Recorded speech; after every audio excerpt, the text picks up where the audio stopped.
جو سب سے چھوٹے سر جی اپنی زندگی میں ملے ہوئے یاد آ رہے ہیں، وہ میں تو ان کو سر جی کہوں گا، وہ 5.5 سال کا ایک بچہ تھا، ذوالقرنین، میرے ہی اسکول میں وہ پڑھتا تھا۔ جب بالا کوٹ میں زلزلہ آیا تو اللہ تعالیٰ نے ہم پر بڑا کرم کیا کہ ہمیں یہ سعادت بخشی کہ ہم بالا کوٹ میں اس زلزلے میں بہت خدمت کرنے کے لیے لوگوں کی وہاں پر گئے۔ ہمارے دوستوں کا گروپ تھا، ہمارے یہاں پر جو لوگ تھے انہوں نے ہمیں بہت میڈیسنز دیں، اس کے علاوہ کھانے پینے کی اشیاء، لوگوں کے اخراجات کے لیے، بیماریوں کے لیے پیسے، کپڑے، قربانی کے جانور۔ اور ہم آتے تھے اور بالا کوٹ جاتے تھے، اس زلزلے میں وہ جو ہم نے تباہ کن وہاں پر جو اثرات دیکھے، ہم نے اپنی کوشش، مقدور بھر کوشش کی کہ ہم لوگوں کے درد کو کم کر سکیں۔ تو 12 اکتوبر کو زلزلے کو بھی 2-3 دن گزرے تھے، جب میں بالا کوٹ جانے لگا تو میرے ساتھ 4-5 کاریں دوستوں کی کھڑی تھی، جن میں کھانے پینے کا سامان، جوسز اور میڈیسنز اور اس قسم کی چیزیں موجود تھیں۔ وہاں پر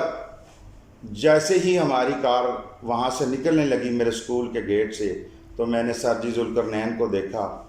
وہ دروازے پہ کھڑے مجھے دیکھ رہے تھے۔ مجھے ایسے محسوس ہوا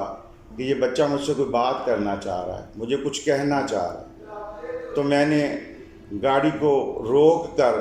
ذوالقرنین سے پوچھا، بیٹا کیا بات ہے؟ تو اس بچے نے مجھے جھینک کر کہا کہ سر آپ بالا کوٹ جا رہے ہیں، وہاں پر زلزلے میں جا کے لوگوں کی خدمت کریں گے؟ میں نے کہا جی بیٹا، جو ہمیں یہاں پر ہمارے دوستوں نے ہماری جو ڈیوٹی لگائی ہے، ہمیں جو ساز و سامان دیا ہے، ہم کوشش کریں گے کہ وہاں پہ جا کے زخمیوں کی مدد کریں اور ان کو یہ سارا ساز و سامان ان کے گھر کی دہلیز تک پہنچائیں۔ تو اس بچے کی مٹھی بند تھی، اس نے اس مٹھی میں سے ہاتھ کھولا اور پھر مجھے کہا کہ سر یہ چوئنگم وہاں پر میرے کسی بھائی کو دے دیجیے۔ تو وہ جب سر ذوالقرنین کی میں نے یہ بات سنی تو مجھے اپنے سر جی حق نواز کا وہ ایک سبق یاد آ گیا، جنہوں نے کہا تھا کہ راحیل چھوٹی نیکی سے کام شروع کرو، چھوٹے کام سے کام شروع کرو۔ اس پاکستان کو اگر پاکستان بنانا ہے تو یہ تمہارے چھوٹے چھوٹے کام، یہ تمہاری چھوٹی چھوٹی نیکیاں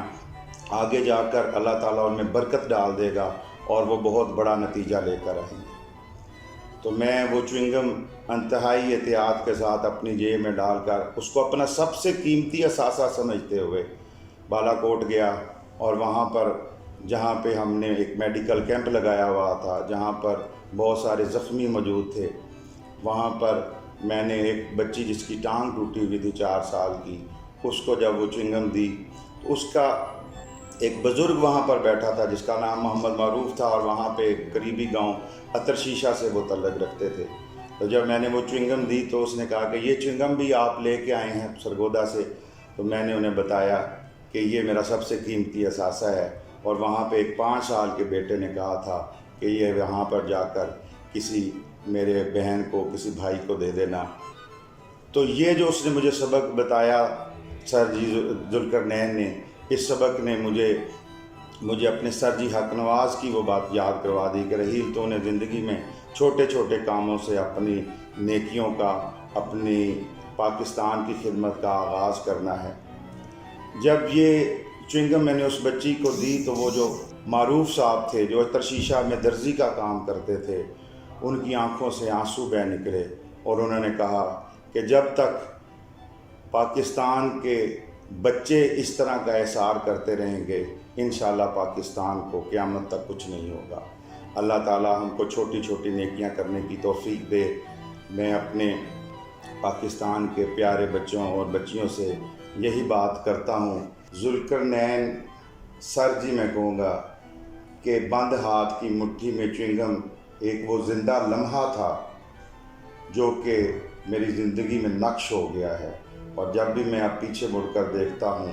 تو مجھے ایک ایسی سرشاری اور پاکستان پر اور پاکستان کے بیٹے بیٹیوں پر ایسا فخر محسوس ہوتا ہے۔ وہ ایک ایسا زندہ لمحہ تھا کہ بقول جاہد شمسی شاخ در شاخ مہکتے ہیں یہ زندہ لمحے، دل کی ٹہنی پہ چمکتے ہیں یہ زندہ لمحے۔